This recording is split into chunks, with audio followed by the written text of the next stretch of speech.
Closing the thumb fan with one hand. Hi everyone, today we're going to learn how to close the thumb fan with one hand.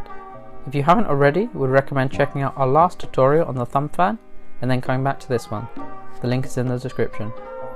Once you perform the thumb fan, you should be in this position. I find it easiest to perform the closer when the middle finger is just over the top of the corner like so. To close the fan, you want to bend your index finger as much as you can whilst making contact with the cards. You want the skin to touch the cards, not the nail. From here, you want to extend the index finger whilst applying some pressure up onto the cards to drag them with the finger. At the same time, you want to bend your middle and ring fingers whilst applying pressure upwards to again drag the cards with the movement.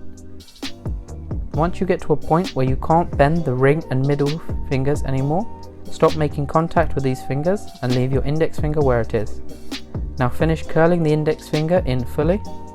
This and the momentum of the actions you performed before this point should carry the motion through and pivot the deck around the thumb. Now re-grip to mechanics grip. Closing the thumb fan with one hand tips.